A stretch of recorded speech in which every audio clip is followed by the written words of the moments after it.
Um, okay, let's unpack this. Usually when we sit down to do one of these deep dives, we have a pretty tight theme. Right, like we're just covering productivity. Exactly. Or we're just doing modern history. Right. But today feels a little different. It feels like we just walked into a war room. We have a massive stack of research on the table today. Massive is the right word. It's a comprehensive list, to say the least. And war room is actually a surprisingly accurate description.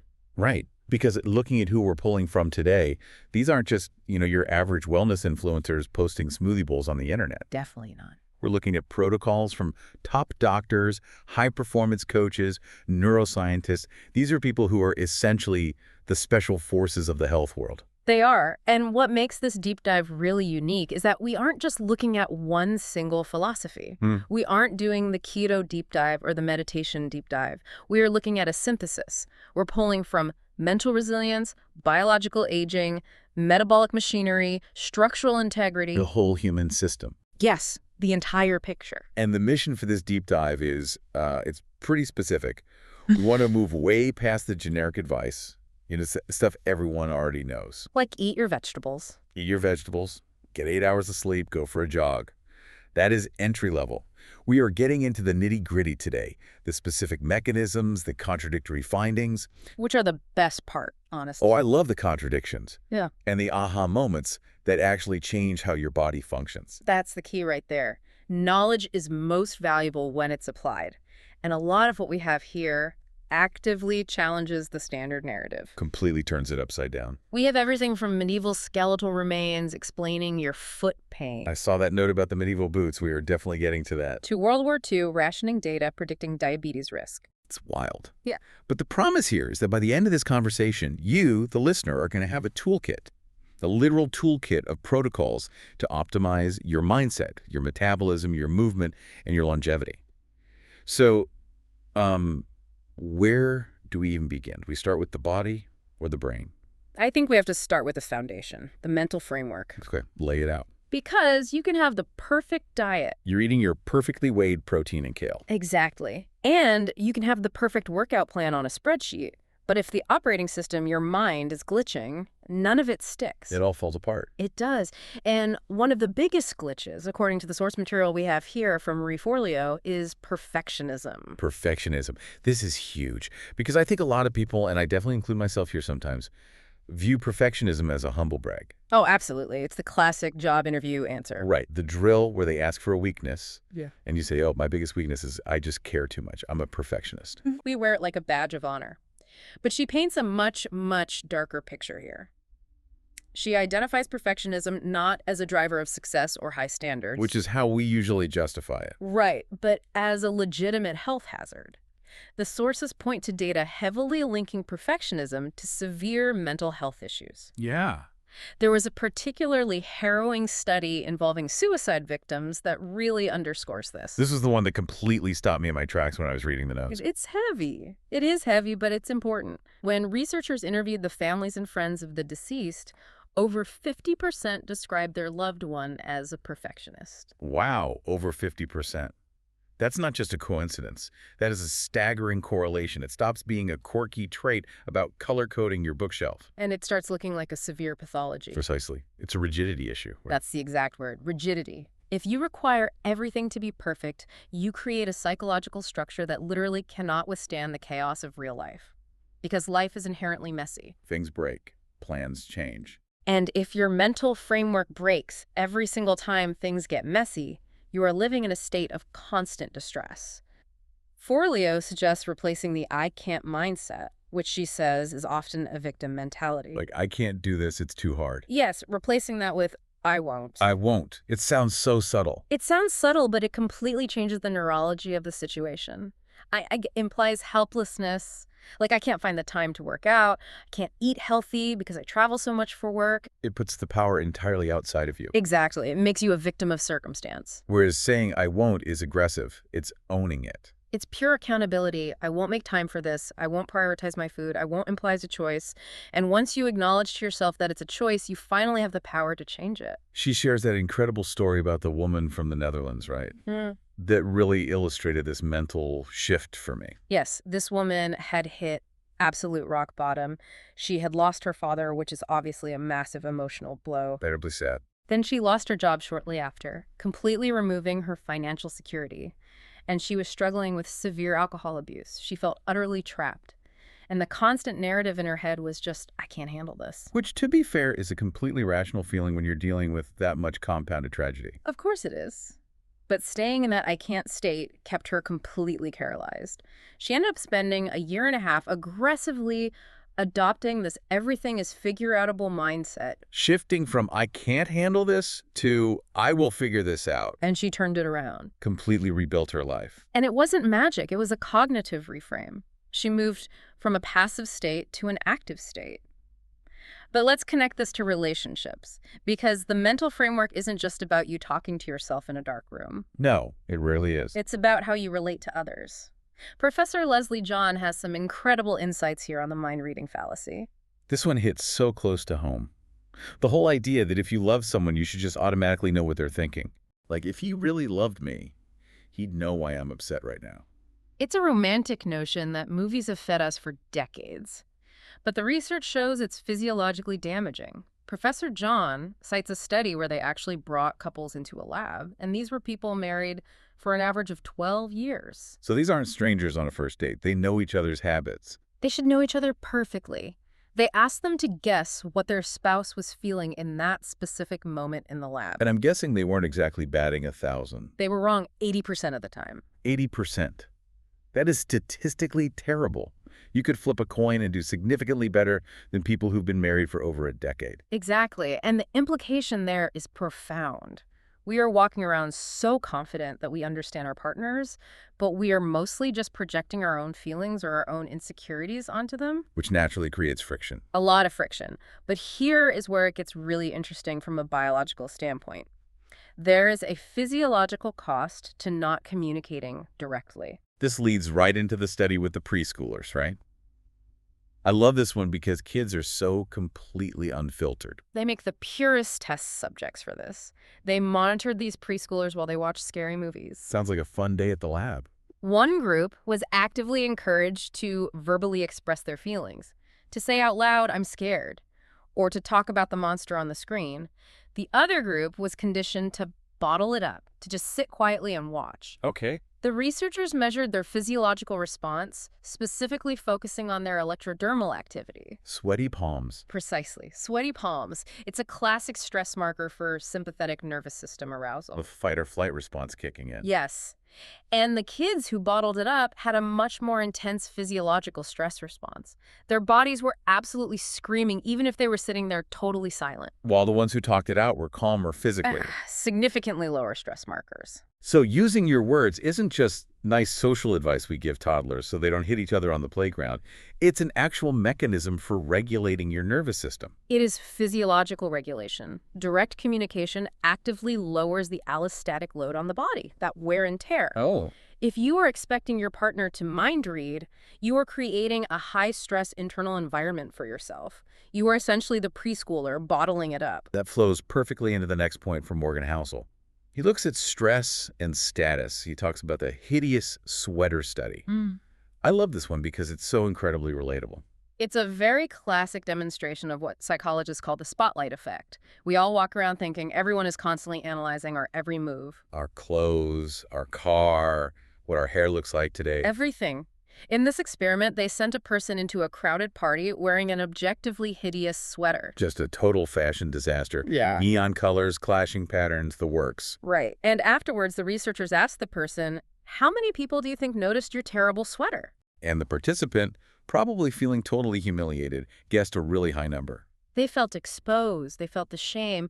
But when the researchers actually polled the other people at the party, Nobody cared. almost no one even noticed the sweater. Because everyone else at the party was way too busy worrying about their own sweaters. Exactly. Housel's point here is fundamentally about contentment. We attach our self-worth to our net worth or our status symbols, thinking it buys us respect or attention. If I drive this specific car, people will look at me and respect me. But people care much, much less about your status than you think they do. He tells a really cautionary tale about a friend who sold his companies for massive wealth. The ultimate dream scenario, the big exit. You would think so. Yeah. But this individual completely lost his purpose. He had all the money in the world, but he lost the struggle, the engagement with life. Yeah. Housel notes that he actually had to quadruple his antidepressant dosage after the massive sale.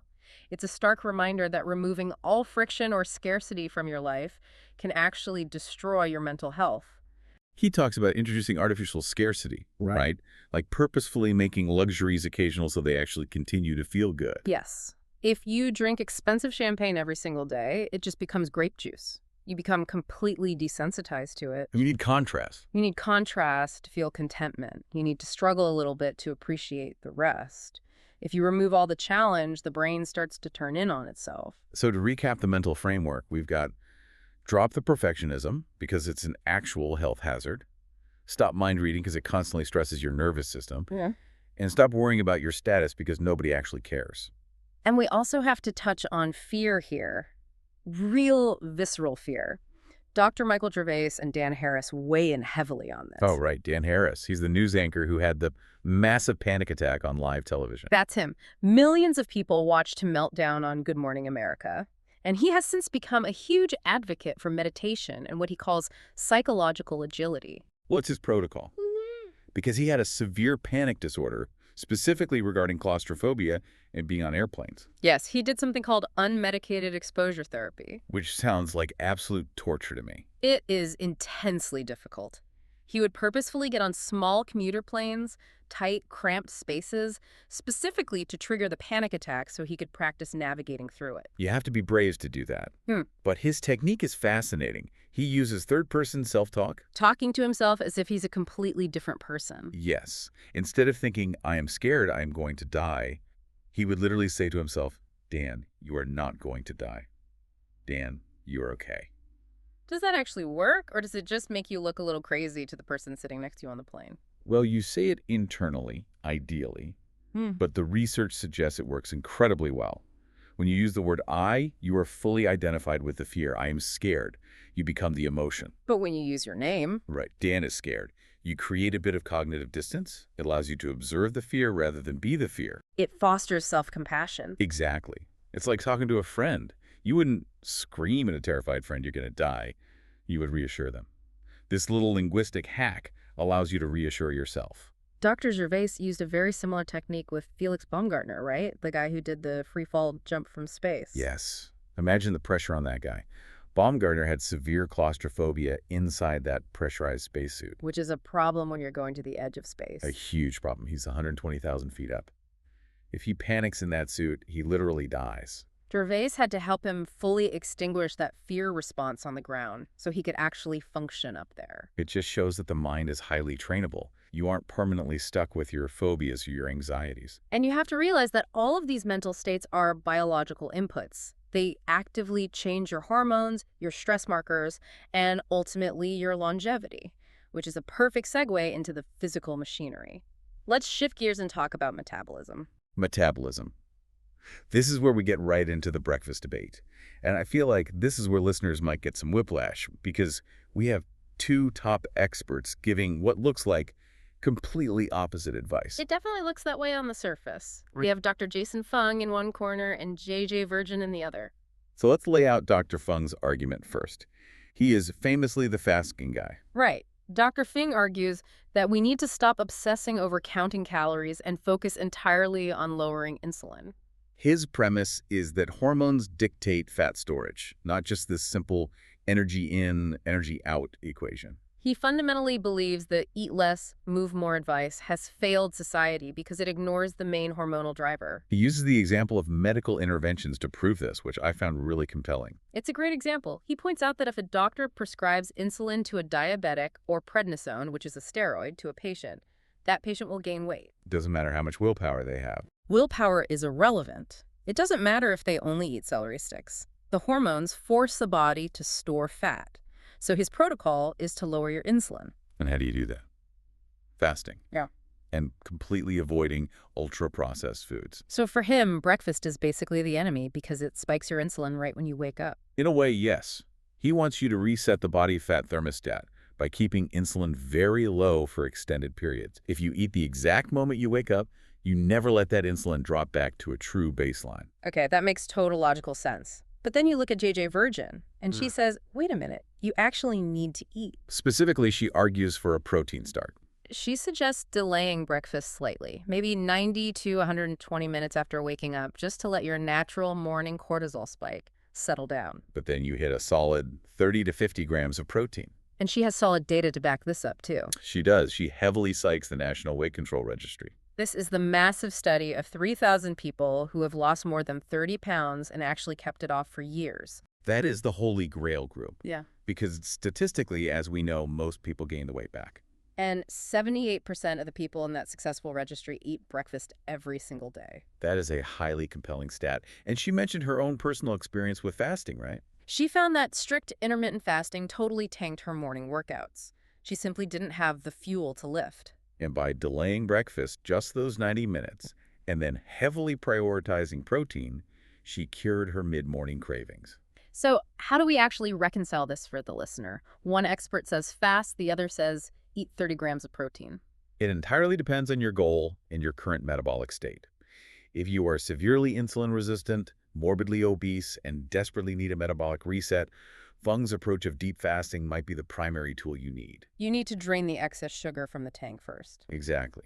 But if you are, say, an active woman trying to build lean muscle, fuel a heavy workout, and maintain stable energy, Virgin's protein protocol is likely far superior. They aren't mutually exclusive philosophies. They are just different tools for very different jobs. Speaking of fueling workouts, Dr. Katie Hirsch brought up something really interesting specifically regarding women and training. Yes, this connects directly back to the fasting debate. There is a huge trend right now of women training completely fasted to try and burn more fat. It's extremely popular on social media. Dr. Hirsch strongly warns against this if it causes any fatigue or noticeable performance drops. She suggests consuming a very small amount of essential amino acids, like just 7 grams, or a small bit of protein 30 minutes before a workout. And this isn't just bro science from the gym. She brought a study from UNC Chapel Hill. A really good study. It was a high-intensity interval training study on overweight individuals. The women who took the pre-workout amino acids actively shifted their perceived exertion. Meaning the workout physically felt easier to them. It went from feeling very hard to just feeling hard. That is a huge psychological win. If the workout feels easier, you're going to push harder and you're going to do it more consistently. Consistency is everything. And biologically, those women improve their fat oxidation and overall metabolic adaptation. So by eating just a tiny bit beforehand, they actually got way more out of the workout than if they had stubbornly starved themselves. Work smarter, not harder.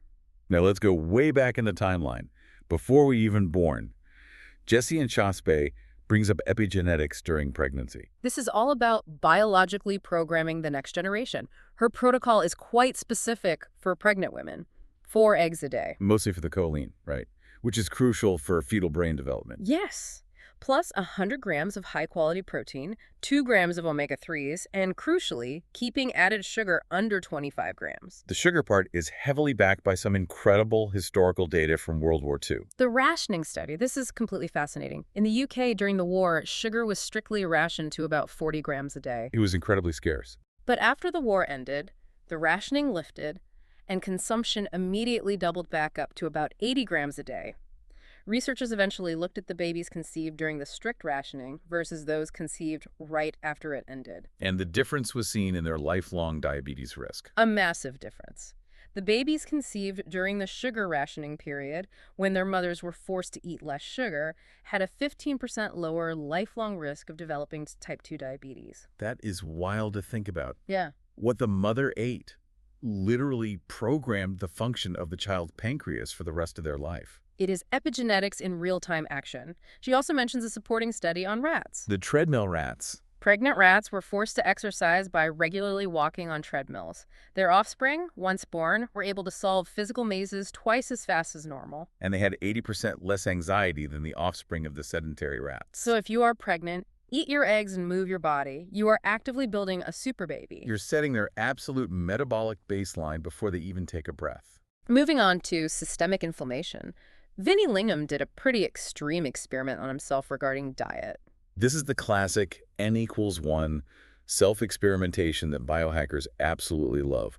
Lingam found that seed oils, vegetable oils, canola oils, soybean oil, They were a major, major trigger for his body. he tested this theory by eating fried chicken and grain-fed steak. And what happened to him? He developed intense neuropathy. Numbness in his arms. Yes, numbness and tingling. It was an acute inflammatory response just from the food. That is genuinely terrifying. From a single meal. For him, yes.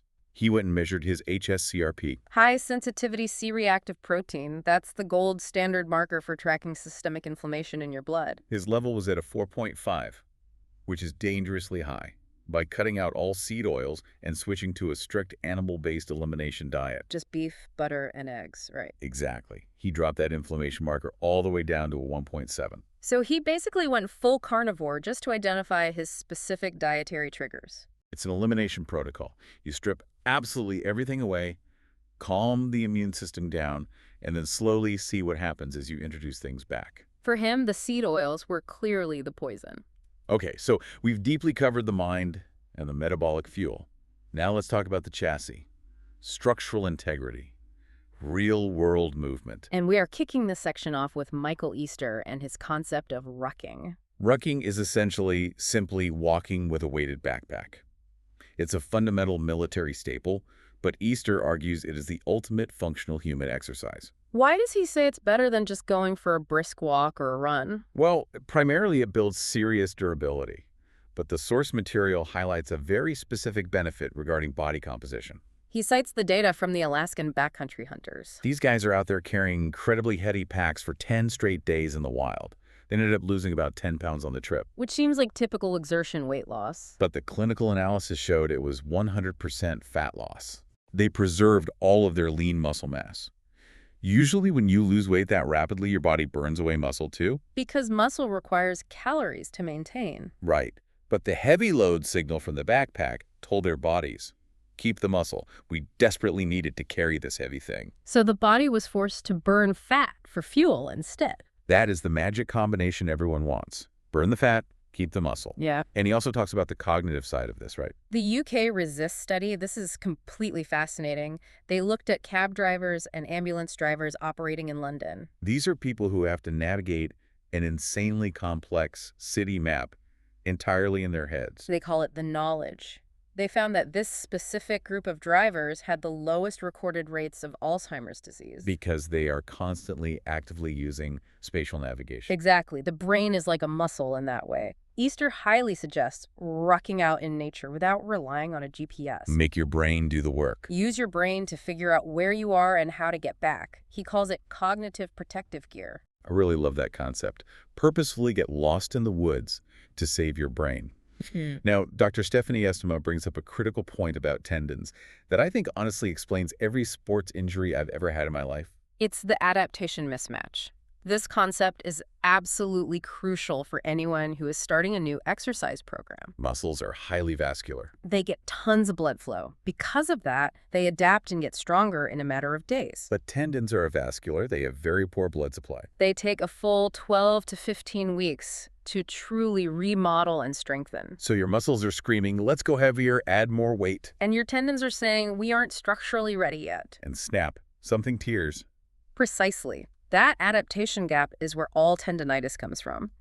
She suggests a specific protocol called heavy slow resistance, or HSR, along with isometrics to properly rehab tendons. She compares this resistance protocol directly to steroid injections, right? Yes, she brings up a 2009 study by Kongsgaard.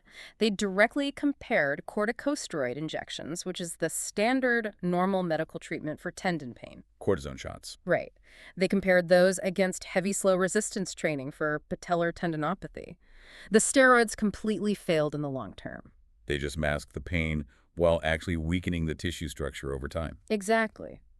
Meanwhile, the heavy slow resistance produced lasting clinical healing and actively improved the collagen turnover in the tendon. You have to load the tissue to heal the tissue. You have to load the tissue to heal it. That is a fantastic quote to remember. Now, let's talk about our actual foundation, feet. Dr. Courtney Conley. This is where the medieval history lesson comes in. This is genuinely one of my favorite obscure parts of the research today. Scientists examined skeletal remains from the 14th and 15th centuries. This was the specific era when those extremely pointy shoes, poulaines, became highly fashionable for men. The ones that literally look like curled elf shoes. Yes. And the skeletons show a massive sudden spike in bunions, officially called hallux valgus, and foot fractures in men from that exact time period. So we have clear, undeniable archaeological evidence that bad fashion literally destroys our feet. And the crazy part is, we are still doing it today. Conley points out that modern shoes, Tapered toe boxes, elevated heels, stiff soles. they are doing the exact same structural damage. She shares her own personal story of developing severe bunions and neuromas from years of wearing ballet-pointed shoes and extremely tight triathlon gear. And her clinical fix isn't surgery? No. Her protocol is toe yoga. Toe yoga. Moving and spreading the toes independently, Yeah. plus switching to minimalist footwear with a very wide toe box. And fundamentally treating walking like a survival necessity again. She wants your feet to function mechanically like real feet, not like rigid hooves trapped inside a cast. Toe yoga. I'm definitely going to have to look up a video on how to do that. Yeah. Finally, in this structural section, let's look at Alicia Erickson on body recomposition. This completely challenges the long-held idea that you have to starve yourself to look better. Erickson radically changed her body composition in her late 40s. She stopped doing the endless excessive cardio. She quit drinking alcohol entirely. And she started lifting very heavy weights while purposefully eating at maintenance calories? So she wasn't in a calorie deficit at all. She was eating enough to maintain her weight. No deficit. And her scale weight stayed exactly the same throughout the process. But visually, she looked completely different. She lost a significant amount of fat and gained a lot of lean muscle. It is a total paradigm shift. We as a culture are so heavily obsessed with making the number on the scale go down. But body recomposition is about radically changing what actually makes up that number. It's the critical difference between being just skinny fat and actually being athletic and durable. Exactly. Okay, we have thoroughly covered the mind, the fuel, and the physical movement. Now we are entering the final frontier. Longevity. True biohacking. The high-tech stuff that keeps our cells young. And naturally, we have to start with light exposure. Sean Stevenson. This is essentially the put down your iPad at night talk. It is, but it's heavily backed by hard clinical data. A major Harvard study directly compared people reading on an iPad before bed versus reading a standard printed book. And the iPad group had significantly suppressed melatonin production. It took them much longer to naturally fall asleep, and their internal circadian clocks were measurably disrupted. It's not just about feeling slightly tired the next day. It's about the false hormonal signal that the artificial light violently sends to your brain. It is daytime. Stay awake. That is the biological signal. Stevenson's strict protocol is surprisingly simple, though. Completely block blue light at night. And critically, get 10 to 20 minutes of direct morning sun in your eyes to firmly anchor that circadian clock. Speaking of the aging process, Nikolina Lauc has some genuinely scary data regarding menopause. She calls it a biological cliff. The data really is startling. The GlycanAge UK twin study followed 2,000 women for 20 full years. They found that biological aging is not a smooth, linear process. It doesn't just slowly tick up 1 year at a time. During the menopause transition, specifically that tight 6-month window right around the final period, biological aging rapidly accelerated by up to 9 years. 9 years of biological aging packed into 6 months. It is a massive systemic inflammation spike. They call it inflammaging. The natural protective effect of estrogen completely vanishes. But the research points to a clear fix. HRT, hormone replacement therapy. In the study, the women who proactively went on HRT completely prevented this massive aging spike. They quite literally didn't age those extra 9 biological years.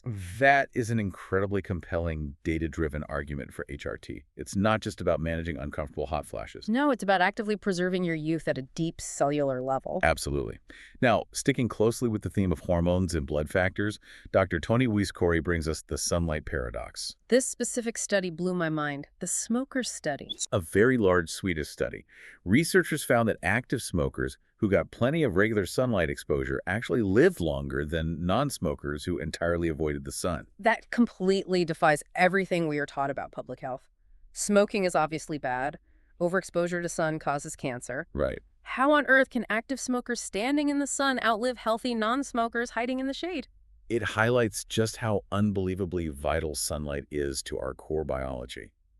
It produces vitamin D, nitric oxide for blood pressure, and likely numerous other health factors we don't even fully understand yet. The massive systemic benefit of the sun literally outweighed the immense toxic risk of the smoking in that specific statistical comparison. Wyss-Coray directly connects this phenomenon to blood factors. This is the really sci-fi vampire-sounding stuff. Parabiosis. In mice, yes. It- Scientists literally connected the circulatory systems of young mice and very old mice. And the young blood actively regenerated the old mouse's declining brain and withered muscles. It forcefully reactivated dormant stem cells. So the ultimate secret to youth is literally floating in the blood. And the best part is, rigorous exercise actively mimics this effect.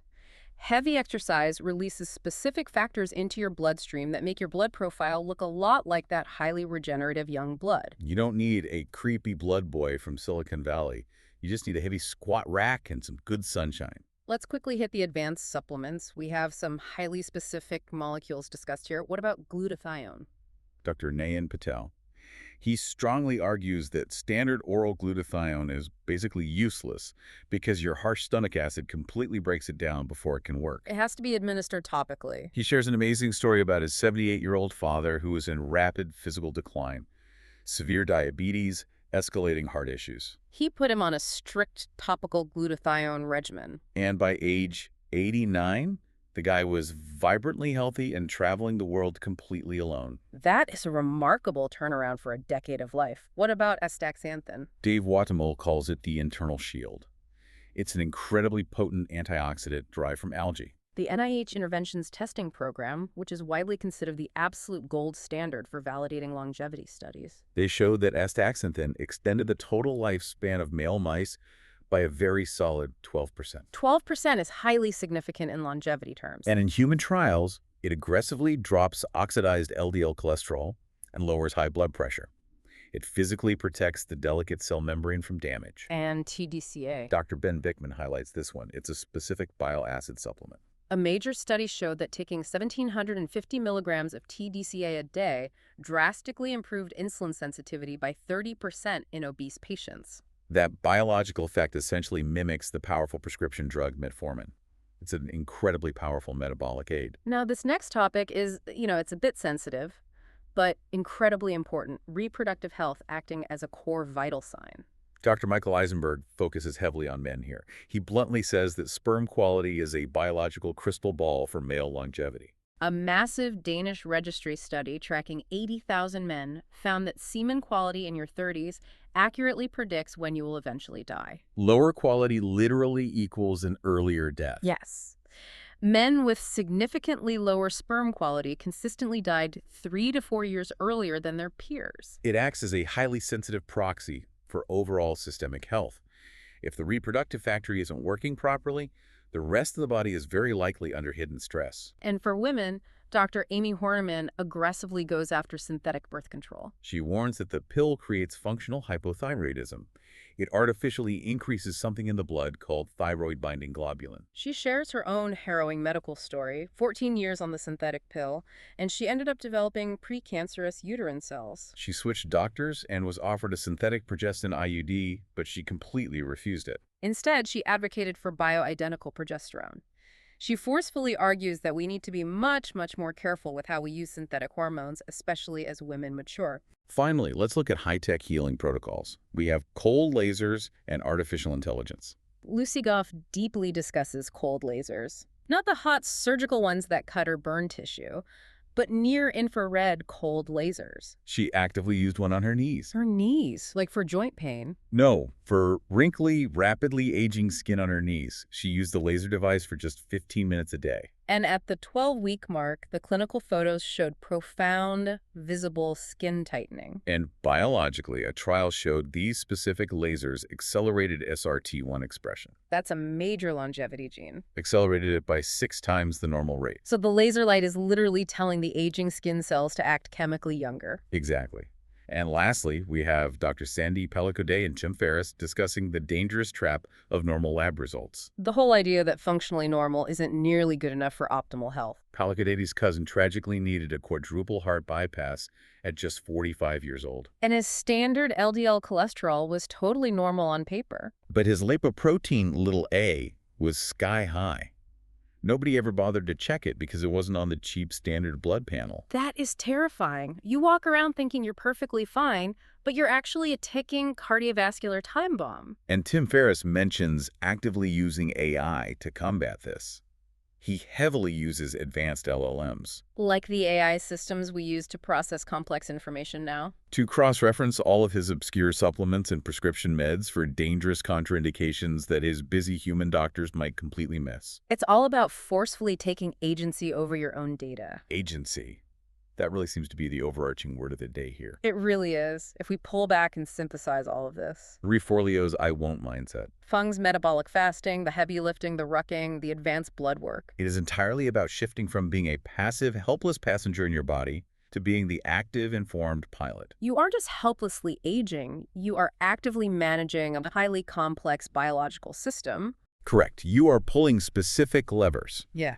And the dense source material we just went through proves beyond a doubt that those levers actually work. You can actively lower your inflammation, you can physically remodel your brain structure, you can literally change your genetic expression. So the single call to action for you, the listener, please do not try to do all of this tomorrow morning. You will absolutely burn out by noon.